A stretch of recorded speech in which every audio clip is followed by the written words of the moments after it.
High, আজকে আমরা করবো হচ্ছে motion in a straight line চ্যাপ্টারের আরো কিছু কোশ্চেন প্র্যাকটিস। বেসিক্যালি যতগুলো টপিক আছে এই চ্যাপ্টারের সবগুলো টপিক থেকে একটা একটা করে কোশ্চেন প্র্যাকটিস করার চেষ্টা করবো আমরা। Okay, so without any further ado শুরু করা যাক। প্রথম কোশ্চেন স্ক্রিনের সামনে। ওকে, তো আমি যদি একটা সাজেশন দেওয়া থাকে তাহলে বলবো যে কোশ্চেনটাকে পড়ো, স্ক্রিনটাকে 2 মিনিট পজ করো, সলভ করার চেষ্টা করো। ওকে, পেরে যাওয়ার কথা, কারণ সহজ কোশ্চেন। কারণ বেসিক্যালি কঠিন এটা যেন ভুলে না যাই যে কঠিন কোশ্চেন করার চক্করে বেসিক যেন ভুলে না যাই আমরা। ওকে, সো কারণ সব কিছুই ঘুরে ফিরে এই বেসিকেই আসবে, ঠিক আছে? তো আজকে আমরা সেরকম টাইপের অঙ্ক দেখবো যেগুলোতে বেসিক আরো ক্লিয়ার হয়। ওকে, সো প্রথম কোশ্চেন এখানে কি বলছে? A body moves 6 metre north, 8 metre east and 10 metre vertically upwards. What is its resultant displacement from initial position? Initial position থেকে বস্তুটা কি করলো? 6 মিটার উত্তরে গেল, 8 মিটার পূর্বে গেল, তারপর 10 মিটার উপরে দিয়ে গেল। তাহলে রেজাল্টেন্ট ডিসপ্লেসমেন্ট কত হবে? ওকে, তো কি বলছে? বস্তুটা ধরলাম এখানে ছিল, ফার্স্টে এদিকে গেল, কত দূর গেল? 6 মিটার। তারপরে এদিকে গেল, বা জিনিসটাকে এরকম করে দেখি, অ্যাক্সিস দিয়ে অ্যাক্সিস ড্র করে দেখার চেষ্টা করি, আরো সুবিধা হবে। এক্স অ্যাক্সিস, ওয়াই অ্যাক্সিস আর আমাদের জেড অ্যাক্সিস, রাইট? তো ধরলাম বস্তুটা এখানে অরিজিনেই ছিল। ওকে, অরিজিন থেকে কোন দিকে গেল? 6 মিটার। তারপর এখান থেকে ওয়াই এর দিকে কত গেল? 8 মিটার। তারপর ভার্টিক্যালি আপওয়ার্ড কতটা গেল? 10 মিটার। তাহলে ইনিশিয়াল পজিশন ডিসপ্লেসমেন্ট কত হবে? ইনিশিয়াল পজিশন থেকে ডিসপ্লেসমেন্ট কত হবে, মানে আমাদের এটা দরকার। তো এটা আমরা কি করে বের করি? ডিসপ্লেসমেন্ট ইকুয়াল টু আমাদের কি হয়? সোজা সিম্পল একদম ফর্মুলা, রুট ওভার এক্স এ কতটা গেল? 6, তাই 6 এর স্কয়ার, প্লাস ওয়াই এ কতটা গেল? 8, 8 এর স্কয়ার, প্লাস জেড এ কতটা গেল? 10, মানে 10 এর স্কয়ার। তাহলে কত হয়ে যাবে? 6 6 36, 8 8 64, প্লাস 10 10 এ 100, মানে হচ্ছে রুট ওভার 200। মানে আমাদের অ্যান্সার চলে আসবে 10√2 মিটার। এটাই আমাদের অ্যান্সার। তাহলে কোশ্চেনে যেটা বলছিল ডিসপ্লেসমেন্ট বের করতে, তো ডিসপ্লেসমেন্ট আমাদের কত আসলো? 10√2 মিটার। মানে এদিকে 6 মিটার গেল, এদিকে 8 মিটার গেল, উপরের দিকে 10 মিটার গেল। টোটাল ডিসপ্লেসমেন্ট মানে কি হয়? ডিসপ্লেসমেন্ট মানে এটা না যে টোটাল কতটা গেল, এই যে টোটালটা হলো 6 প্লাস 8 প্লাস 10, এটা হয়ে যায় ডিস্টেন্স ট্রাভেল, মানে এটা হয়ে যায় হচ্ছে অতিক্রান্ত দূরত্ব। কিন্তু আমাদের দরকার হচ্ছে সরণ, মানে ডিসপ্লেসমেন্ট। ডিসপ্লেসমেন্ট মানে কি হয়? ইনিশিয়াল আর ফাইনাল পজিশনের মাঝে লম্ব দূরত্ব। ওটা কি হলো? এখান থেকে এতটা, যেটার অ্যান্সার কত আসলো? 10√2 মিটার। ওকে, এই হলো আমাদের প্রথম কোশ্চেন, যেটা ছিল ডিসপ্লেসমেন্ট কে বেস করে। ওকে, প্রথম কোশ্চেন হলো। তারপরে কোশ্চেন দেখা যাক।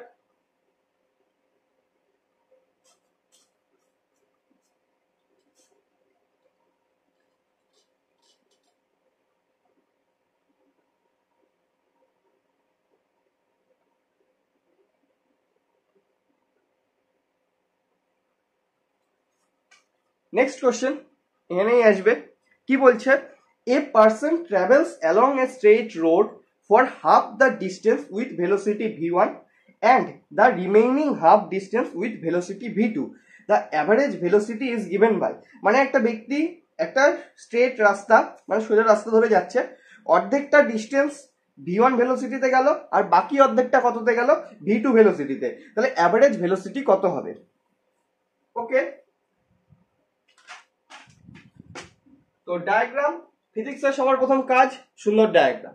ওকে, তো ডায়াগ্রাম যদি ড্র করি কেমন হবে?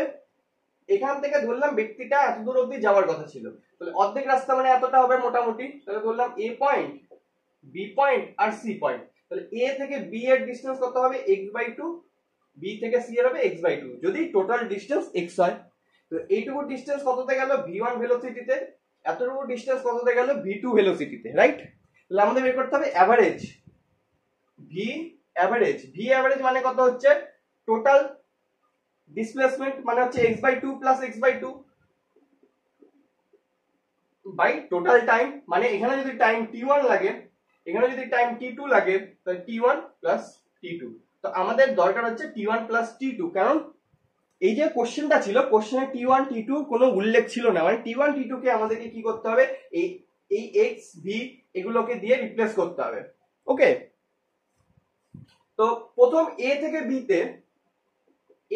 b তে যেতে টাইম কত লাগে, T1 ইকুয়াল টু কি হয়ে যাবে, a থেকে b তে যেতে কতক্ষণ লাগবে, টোটাল যতটা গেল বাই ভেলোসিটি যত x2 x/2 বাই v1, তেমনি b থেকে c তে যেতে কতটা টাইম লাগবে, t2 equal to same x/2 by v2, right, এটা টাইম লাগবে। তাহলে এখানে t1 আর t2 চলে আসলো, তাহলে এখানে যদি আমি t1 আর t2 বসাই, উপরে কি, উপরে তো x চলে আসলো, নিচে কি চলে আসবে, x/2 by v1 plus x/2 by v2, x/2 common নেওয়া যায়, রাইট, কি হয়ে যাবে, x/2 1 by v1 plus 1 by v2, x x কাটা গেল, 2 উপরে চলে গেল, রাইট, তো আমি কি লিখতে পারি, 2 by 1 by v1 plus 1 by v2, এটাকে সরল করলে কি আসবে, 2 v1 v2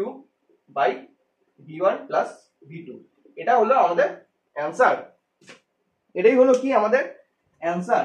ওকে, এটা একটা ফর্মুলাও এক টাইপের, যদি এরকম সোজাসুজি কোশ্চেনে বলা থাকে যে টোটাল রাস্তার অর্ধেকটুকু v1 ভেলোসিটিতে, বাকিটুকু v2 ভেলোসিটিতে গেল, তাহলে অ্যাভারেজ ভেলোসিটি কত, মানে এটা 10 এ গেল, এটা 20 তে গেল, তাহলে অ্যাভারেজ কত হবে, 2 × 10 × 20 বাই 10 × 20, এরকম জিনিসটা। ওকে, তো এটা এক ধরনের ফর্মুলাও হয়।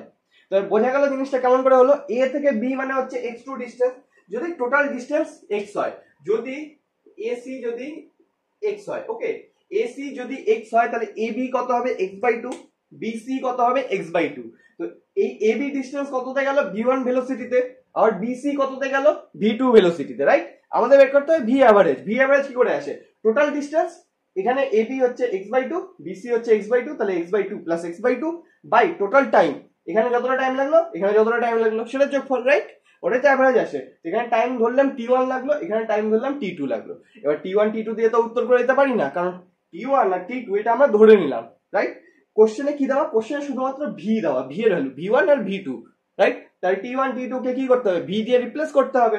কেমন করে করলাম, a থেকে b তে যেতে টাইম কত লাগলো, t1 equal to x/2 by v1, bc তে যেতে t2 টাইম লাগলো, সেটা কার সমান হবে, x/2 বাই v2, রাইট, এটা কোন ফর্মুলা থেকে আসলো, এটা আসলো s ইকুয়াল টু ut, তাই t ইকুয়াল টু কি হবে, s বাই u, s হচ্ছে x/2, u হচ্ছে v, একটাতে v1 একটাতে v2, রাইট, তো সেই ভ্যালুটা যদি এখানে বসাই দিই তাহলে x x কাটা যাবে, যেটা আমরা নিজেরা ধরে নিয়েছিলাম, সেটাও চলে গেল, আমাদের কাছে বাঁচলো হচ্ছে শুধু v1 আর v2 এর ভ্যালু, যেটা অ্যান্সার আসলো 2v1 v2 by v1 plus v2।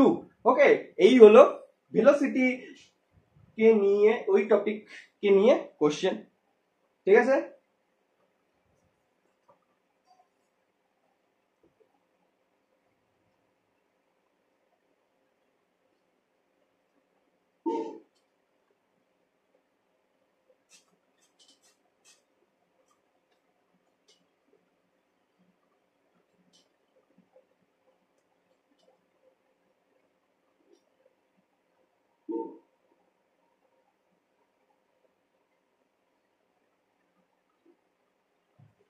তারপর নেক্সট কোশ্চেনে এগোনো যাক। কোশ্চেন আসবে এখানে, কি বলছে, a particle experience a constant acceleration for 20 second, 20 সেকেন্ডের জন্য পার্টিকেলটা কি করলো, একটা কনস্ট্যান্ট এক্সেলারেশন মানে ত্বরণ ফিল করলো, মানে ত্বরণ দেওয়া হলো, আফটার স্টার্টিং ফ্রম রেস্ট থেকে শুরু হয়েছে, মানে u ইকুয়াল টু 0 বলে দেওয়া হয়েছে। Okay, if it travels a distance s1 in the first 10 second, প্রথম 10 সেকেন্ডে s1 ডিস্টেন্স গেল, পরের 10 সেকেন্ডে s2 ডিস্টেন্স গেল, তাহলে বলা আছে s1 s2 সমান, নাকি s1 s2 3 ভাগের 1 ভাগ, নাকি s1 s2 2 ভাগের 1 ভাগ, নাকি s1 s2 4 ভাগের 1 ভাগ। তো বেসিক্যালি প্রথম অ্যান্সারটা তো হবে না, s1 আর s2 সমান হবে, কারণ এক্সেলারেশন দেওয়া হচ্ছে, এক্সেলারেশন দেওয়া মানে কি, ধীরে ধীরে ধীরে ধীরে ভেলোসিটি বাড়বে, তাহলে প্রথমটুকু যতটা যাবে, প্রথমটুকু যাওয়ার জন্য যেটুকু ভেলোসিটি হবে, পরের বারে যাওয়ার জন্য ভেলোসিটি বেশি হবে, প্রথমে যতটা ডিস্টেন্স যাবে পরের বার তো তার থেকে বেশি যাবেই, কনফার্ম এটা, রাইট, তো প্রথম অ্যান্সার তো হবে না, s1 ইকুয়াল টু s2 তো হবে না, কারণ যদি ভেলোসিটি কনস্ট্যান্ট থাকতো তাহলে একটা নির্দিষ্ট টাইমে নির্দিষ্ট দূরত্বেই যেত, 10 সেকেন্ড 10 সেকেন্ড, এখানে এতটা গেলে এখানেও এতটা যেত, কিন্তু এক্সেলারেশন আছে মানে ভেলোসিটি বাড়তেছে, মানে কম টাইমে বেশি দূর যেতে পারবে। তো প্রথমবার এতটা গেলে পরের বার আরো বেশি যাবে, রাইট? তো দেখা যাক কি হয়। ফার্স্ট কাজ কি, ডায়াগ্রাম। ওকে, তো এখানে আছে পার্টিকেলটা এ পয়েন্টে, বললাম এখান থেকে এত দূর গেল বি পয়েন্ট অব্দি, কত সেকেন্ডে, 10 সেকেন্ডে। ইউ কি, ইউ তো 0, কিন্তু এখানে ভি একটা ভ্যালু থাকবে, ঠিক আছে, যেটা আমরা বের করব। এবার বি থেকে সি তে গেল পরের 10 সেকেন্ডে, যেটা এই এ বি থেকে তো বড় হবে অবভিয়াসলি। এটা কততে গেল, 10 সেকেন্ডে। এই ক্ষেত্রেও কি থাকবে, একটা এক্সেলারেশন থাকবে, যে ভ্যালুটা আমরা জানি না। এক্সেলারেশন ধরে নিলাম এ, এখানেও এ। এখানে প্রথম এ বি সেকশনের ক্ষেত্রে ইউ তো 0, কিন্তু বি সি সেকশনের ক্ষেত্রে ইউ 0 হবে না। এখানে যে ভি এর ভ্যালুটা আসবে সেটাই এটার ক্ষেত্রে ইনিশিয়াল ভেলোসিটি হয়ে যাবে, প্রাথমিক বেগ হয়ে যাবে, রাইট? তাহলে দুটো জিনিস বের করতে হবে, এক তো কতটা গেল, কারণ S1 আর S2 এর মধ্যে সম্পর্ক, আর 2 নাম্বার বিটা বের করতে হবে যাতে S2 আসে। ওকে, তাহলে এ বি সেকশনে যদি ফার্স্টে দেখি আমরা A B section. Okay, A B সেকশনে আমরা যদি এই ফর্মুলা ইউজ করি, S = UT + ½ AT², চলবে? আশা করি চলার কথা। S তো আমাদের বের করতে হবে, যেটা বলা আছে S1 = UT, কেটে যাবে কারণ U 0, তো বাঁচলো হচ্ছে হাফ। এক্সেলারেশনের মান জানি না, গেল কতক্ষণ, 10 সেকেন্ড। তার মধ্যে S1 এর ভ্যালু তো চলে আসলো হচ্ছে 50 A, রাইট? S1 এর ভ্যালু চলে আসলো আমাদের কাছে 50 A। এই ভ্যালুটা থাকলো, কারণ লাস্টে গিয়ে এই দুটোর মধ্যে সম্পর্ক বের করতে হবে। S1 আর S2, S1 চলে আসলো, S2 বের করতে হবে। তারপর আমাদের কি দরকার, 2 নাম্বার যখন S2 বের করব তখন U তো 0 হবে না, বাট এখান থেকে এক্সেলারেশন হচ্ছে মানে এখানে ভেলোসিটি কিছু হবে, রাইট? ভেলোসিটি যদি না হতো তাহলে তো চলতোই না, এ থেকে বি তে পৌঁছাতোই না। তো ভেলোসিটি কিছু আছে এখানে, যে ভেলোসিটি এই বি সি সেকশনের ক্ষেত্রে কি হবে, ইনিশিয়াল ভেলোসিটি বা প্রাথমিক বেগ হবে। সেটা কি করে বের করব, সেটা এইভাবে বের করা যেতে পারে। V = আমাদের একটা ফর্মুলা থাকে U + AT, রাইট? তাহলে V = কি হয়ে যাবে, U তো ইনিশিয়ালি এখানে 0, A তো আমরা জানি না, ইনটু T হচ্ছে 10, তাহলে V = আমরা কত লিখতে পারি, 10 A। তার মানে এইখানে যে ভ্যালুটা ছিল, এখানে V এর যে ভ্যালুটা ছিল, এটা কত হবে আমাদের, হয়ে যাবে 10 A এর সমান, ঠিক? তাহলে এইবার যদি আমি B থেকে C এই সেকশনে চলে আসি, B C সেকশনে, তাহলে এখানেও ওই সেম ফর্মুলা ইউজ করা যেতে পারে। S2 = কি হয়ে যাবে তাহলে, এইবার UT কাটা চলে যাবে না, কারণ U এর ভ্যালু আগেরবার 0 ছিল তাই চলে যাচ্ছিল, এটা বাদ। কিন্তু এইবার U এর ভ্যালু তো 10 A, U এর ভ্যালু তো 10 A, ঠিক? এইখান থেকে B হয়, এইখান থেকে U হয়, ঠিক? তো U মান হচ্ছে 10 A ইনটু T এর ভ্যালু তো 10 সেকেন্ডে যাচ্ছে, প্লাস হাফ এর ভ্যালু জানি না, T ভ্যালু 10 সেকেন্ড, এবারও তো স্কয়ার।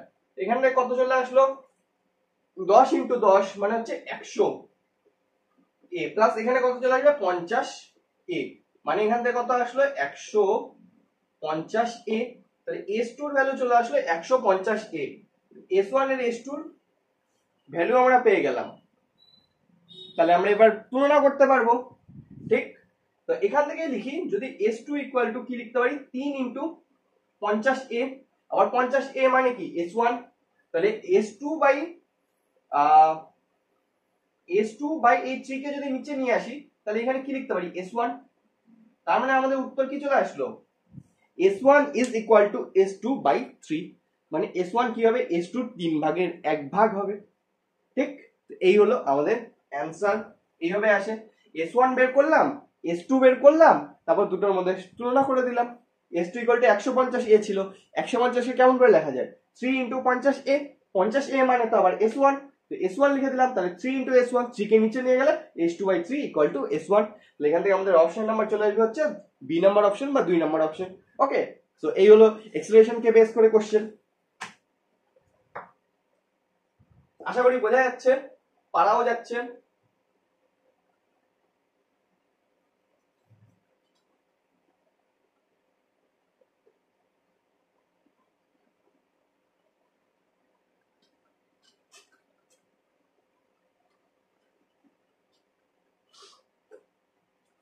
তারপর নেক্সট কোশ্চেন, যেটা হচ্ছে ফ্রি ফলের উপরে, ঠিক আছে? কোশ্চেন এখানেই আসবে, কি বলছে, a stone falls from a balloon that is descending at a uniform rate of 12 metre per second.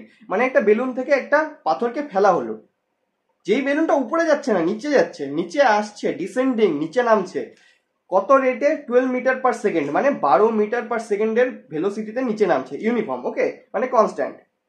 The distance sorry the displacement of the stone from the point of release after 10 second, মানে পাথরটাকে ফেলা হলো তারপর 10 second গেল, তার displacement total কত হবে সেটা আমাদেরকে বের করতে বলছে। ওকে, তো কোশ্চেন তো সিম্পল। কেমন জিনিস, এটা ধরলাম বেলুনটা, এখান থেকে একটা পাথরকে ফেলা হলো, ঠিক আছে।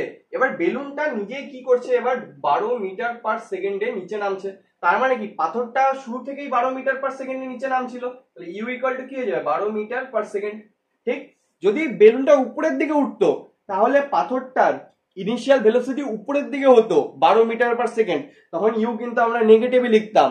কিন্তু এবার যেহেতু নিচেই নামছে, আর আমরা যেহেতু বেসিক্যালি ফ্রি ফলের ক্ষেত্রে নিচের ডাইরেকশনকে পজিটিভ ধরি, তাহলে ইউ কি হয়ে যাবে, পজিটিভ হয়ে যাবে। কারণ বেলুনটা নামছে মানে বেলুনের মধ্যে পাথর থাকলে পাথরটাও নিচে নামছে। তাহলে পাথরটা ইনিশিয়ালি তো জিরোতে ছিল না, পাথরটা ইনিশিয়ালি কি 12 মিটার পার সেকেন্ডে নামছিল, তো ইনিশিয়াল ভেলোসিটি পাথরটার ক্ষেত্রে কি হয়ে যাবে 12 মিটার পার সেকেন্ড, যেটা নিচের দিকে, মানে পজিটিভ, পজিটিভ 12। আর গ্র্যাভিটেশনাল এক্সেলারেশন জি এর ভ্যালু সেটা তো জি হয়, যেটা ভ্যালু কত হয় এসআই তে, যেহেতু এটা এসআই তে কথা হচ্ছে, মিটারে কথা হচ্ছে, তো কত হবে 9.8 metre per second square, right. তো 10 সেকেন্ড টাইমের মধ্যে ধরলাম পাথরটা এখান থেকে এখানে এসে পৌঁছালো, কতক্ষণের মধ্যে 10 সেকেন্ড, ঠিক। তো কত হবে ডিসপ্লেসমেন্ট টোটাল এস কত হবে, তো সিম্পল ব্যাপার, এস ইকুয়াল টু আমরা কি জানি ইউটি প্লাস হাফ এ টি স্কয়ার, ফর্মুলা জাস্ট। তো ফর্মুলা যদি বসাই এস এর ভ্যালু তাহলে কি আসবে, ইউ এর ভ্যালু হচ্ছে 12 মিটার পার সেকেন্ড, কতক্ষণ অবধি গেল, টি হচ্ছে 10 second, plus half into gravitational acceleration value 9.8 into টি এর ভ্যালু তো 10, তো 10 এর স্কয়ার। ওকে, তাহলে এখান থেকে কত আসলো 120, এখান থেকে কত আসলো, এটা হয়ে যাবে 100, 2 দিয়ে ভাগ করলে 50, 9.8 ইনটু 50 তাহলে 98 ইনটু 5, মানে আমাদের কাছে অ্যান্সার চলে আসবে হচ্ছে 490। তাহলে এখান থেকে টোটাল যোগ করলে কত চলে আসে 610। তো আমাদের অ্যান্সার এটাই। টোটাল বলা হয়েছিল যে পাথরটা নামার পরে 10 সেকেন্ডে কতটা ডিস্টেন্স যাবে, ঠিক, পাথরটাকে ছাড়া হলো 10 সেকেন্ড পরে কতটা ডিস্টেন্স যাবে, তো কতটা ডিস্টেন্স যাবে 610 মিটার যাবে। তাহলে কারণ পাথরটা ইনিশিয়াল ভেলোসিটি তো 12, রাইট, বেলুনটা নিচের দিকে নামছে 12তে, তার মানে বেলুনের মধ্যে যদি পাথর থাকে তাহলে বেলুন যদি নিচে নামে পাথরও নিচে নামবে, ঠিক। আর আমাদের নিচে যাওয়ারটাই বের করতে হবে, তাহলে নিচের ডাইরেকশন পজিটিভ ধরে নিলে ইউ ইকুয়াল টু পজিটিভ 12 হবে। 10 সেকেন্ড টাইম বলছে, টি ইকুয়াল টু 10 হয়ে যাবে, হাফ ইনটু এ তো এই গ্র্যাভিটেশনাল অ্যাক্সেলারেশন কনসেপ্টটি ফ্রি ফলের এটা, তো 9.8 ইনটু টি তো আবার 10 তার স্কয়ার, তো আমাদের অ্যান্সার চলে আসলো 610 মিটার। মানে এটাকে যদি ছেড়ে দেওয়া হয় 10 সেকেন্ড পরে এটা 610 মিটার ডিস্টেন্স ট্রাভেল করে ফেলবে। ওকে, ডিসপ্লেসমেন্ট 610 মিটার হবে। তো এই হলো এই কোশ্চেন ফ্রি ফলের কনসেপ্টের উপরে। ওকে, আশা করি কোশ্চেনগুলো সিম্পল লাগছে, কারণ অ্যাকচুয়ালি কোশ্চেনগুলো সিম্পল, জাস্ট ফর্মুলা বসানো, কিন্তু ওই জিনিসগুলো বুঝে ওঠাই যে ইনিশিয়াল ভেলোসিটি কত হবে, কোন দিকটা পজিটিভ ধরবো নেগেটিভ ধরবো, মানে বেসিক্যালি মেন কনসেপ্টটা এই জিনিসটা যেন স্ট্রং থাকে। ওকে, তারপরে লাস্ট কোশ্চেন একটা, যেটা এখানে আসবে না সামনে স্ক্রিনে, সেটা আমি এখানে ড্র করছি, কারণ স্ক্রিনে আটাতে গেলে পার হয়ে যেত, ঠিক আছে। তো কোশ্চেনটা কেমন, একটা গ্রাফ দেওয়া আমাদের কাছে, ওকে, এরকম একটা গ্রাফ দেওয়া, এদিকে কি ডিসপ্লেসমেন্ট, এদিকে কি টাইম। ওকে, এবার গ্রাফটা কেমন টাইপের, এইখান থেকে শুরু হলো এরকম করে এরকম, ঠিক। এবার এর মধ্যে একটা পয়েন্ট তৈরি করা, C point, D point, E point, আর এইখানে হচ্ছে এফ পয়েন্ট।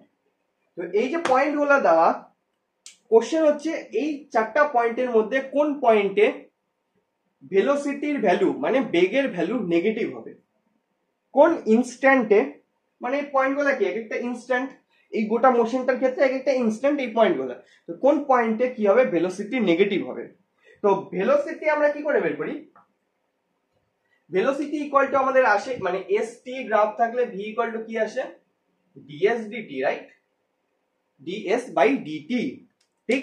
এবার গ্রাফ যদি দেওয়া থাকে, সরণের গ্রাফ যদি দেওয়া থাকে, যদি ভেলোসিটি বের করতে বলা হয়, তাহলে আমরা কি করি, ট্যানজেন্ট বের করি। ঠিক আছে, এই প্রতিটা পয়েন্টে কি করব, স্পর্শক ড্র করব। এরকম স্পর্শক হবে, এখানে এরকম, এখানে এরকম, এখানে এরকম টাইপের, সরি এটা একটু সোজা হবে, যাই হোক এরকম টাইপের স্পর্শক হয়। তারপর সেই স্পর্শকের কি করি, ট্যানজেন্ট আমরা ড্র করি, রাইট। সেই ট্যানজেন্টটা আবার কার সমান হয়, যদি ধরলাম এই পয়েন্ট ধরি, সি পয়েন্টে ধরলাম ছোট্ট একটা টাইম ডিটির জন্য, ছোট্ট একটা টাইম ডিটির জন্য ও কতটা গেল, ডিএস ডিসটেন্স গেল। তো ট্যানজেন্ট ট্যান থিটার মান কত হয়, ডিএস বাই ডিটি। আবার এই ডিএস বাই ডিটি কার সমান, ভি এর সমান। তাহলে আমাদের মানে বেসিক্যালি কার মান দরকার, আমাদের মান দরকার হচ্ছে ট্যানজেন্টের। ট্যানজেন্টের মান বের করার জন্য আমরা কি করব, এই গ্রাফের মধ্যে প্রতিটা পয়েন্টের কি করব, স্পর্শক ড্র করব। সেই স্পর্শকটা পজিটিভে আছে না নেগেটিভে আছে সেটা দেখবো। ঠিক আছে, তো সি পয়েন্টে তো পজিটিভ, সি পয়েন্টে এদিকে আছে, এটা তো পজিটিভ।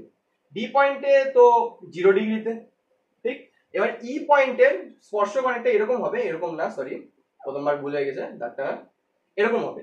এইখানে টাইম আগাচ্ছে ডিটি ছোট্ট একটা টাইমের জন্য, ডিসপ্লেসমেন্ট নিচের দিকে যাচ্ছে, ডিএস ডিসপ্লেসমেন্ট নেগেটিভ। তাহলে এখানে যে ট্যানজেন্ট তৈরি হবে সেটা কি হবে, নেগেটিভই হবে। মানে আমাদের অ্যান্সার তো চলে আসলো ই পয়েন্ট। ই পয়েন্টে কি হবে, ভেলোসিটি নেগেটিভ হবে। আবার এফ পয়েন্টে যদি দেখি, ছোট্ট একটা টাইম ডিটির জন্য কি হবে, ডিএস পরিমাণ উপরে উঠলো, ডিএস পরিমাণ ডিসপ্লেসমেন্ট বাড়লো। তাহলে এখানেও কি হবে, ভেলোসিটি পজিটিভ হবে। ওকে, সো এরকম টাইপের গ্রাফ থাকতে পারে। এবার এটা কেন হলো, কারণ এস সরণ আর ভেলোসিটির মধ্যে সম্পর্ক কি, V equal to DS DT. এরকমই সেম জিনিস যদি এরকম দেওয়া থাকতো, একটা গ্রাফ, এদিকে টি এদিকে ভি, মানে ভেলোসিটি টাইমের গ্রাফ দেওয়া, আর আমাদের এক্সেলারেশন বের করতে হয়েছে, তাহলে এই সেম জিনিস হতো। কারণ এক্সেলারেশন মানে আবার কি হয়, ডিভি ডিটি হয়ে যায়, রাইট। এরকম যদি গ্রাফ দেওয়া থাকে তাহলে এই ক্ষেত্রেও কি হবে, নেগেটিভে হয়ে যাবে। এ মানেও কি হয়, ডিভি ডিটি হয়, ঠিক। তো এখানেও আমাদের কি দরকার, ট্যানজেন্ট। মানে সরণের গ্রাফ দিয়ে যদি বেগ বের করতে বলা হয়, তাহলে আমরা কি বের করবো, সরণের গ্রাফের ট্যানজেন্টের ভ্যালু। ঠিক আছে, আবার যদি বেগ দেওয়া থাকে আর এক্সেলারেশন বের করতে বলা হয়, মানে ত্বরণ, বেগ দেওয়া, বেগের গ্রাফ দেওয়া, ত্বরণ বের করতে বলা হয়েছে, তাহলে আমরা কি করবো, ট্যানজেন্ট বের করবো। ঠিক আছে, কারণ এদের মধ্যে সম্পর্ক কি, এক্সেলারেশন সরণ থেকে ভেলোসিটি, ভেলোসিটি থেকে এক্সেলারেশন যাওয়ার সম্পর্ক কি, যাওয়ার সম্পর্ক হচ্ছে ডি ডিটি, মানে ডেরিভেশন, টাইমের সাপেক্ষে ডেরিভেশন। ঠিক আছে, ঠিক উল্টো জিনিসটা কি হয়, ইন্টিগ্রেশন, যেটা আমরা আগের দিন করলাম। ওই যে কার্ভ এরকম গ্রাফটা ছিল এরকম টাইপের, তার মাঝে নিচের জায়গাটা, কারণ ইন্টিগ্রেশন মানে নিচের গোটা জায়গাটাকে যোগ করে দেওয়া, রাইট। তো এস থেকে ভি, ভি থেকে এ যেতে হলে কি করতে হয়, ডেরিভেটিভ করতে হয়। এ থেকে ভি, ভি থেকে এস এ যেতে হলে, মানে উল্টো দিকে যেতে হলে ইন্টিগ্রেশন করতে হয়। তো এই হলো বেসিক্যালি এই কোশ্চেনটা, সহজ কোশ্চেন ছিল, রাইট, বাট একটু মাথায় লাগানোর জিনিস, যে ট্যানজেন্ট আমাদের বের করতে হয়। ওকে, এই জিনিসটা মাথায় থাকবে। ওকে, সরণ আর টাইমের গ্রাফ দেওয়া থাকলো, সেখান থেকে ভেলোসিটি বের করতে হলো, তাহলে স্পর্শক টেনে আমরা ট্যানজেন্ট বের করবো। ট্যানজেন্ট পজিটিভ হলে ভেলোসিটি পজিটিভ, ট্যানজেন্ট নেগেটিভ হলে ভেলোসিটি নেগেটিভ। আমাদের কোশ্চেনে দেওয়া ছিল ভেলোসিটি নেগেটিভ বের করতে, তো আমাদের অ্যান্সার চলে আসলো ই পয়েন্ট, অ্যান্সার চলে আসলো ই পয়েন্ট। ওকে, সো এই হলো গ্রাফেরও কোশ্চেন। তো displacement, velocity, acceleration, free fall, graph, সবকিছুর আমরা দেখলাম কোশ্চেন। বেসিক্যালি যতগুলো টপিক ছিল সবগুলো টপিক আমাদের কমপ্লিট এই চ্যাপ্টারের। ওকে, সো আশা করি বোঝা গেলে লাইক শেয়ার সাবস্ক্রাইব। সো আজকের জন্য এটুকুই, দেখা হচ্ছে নেক্সট দিন নেক্সট সেশনে। টাটা।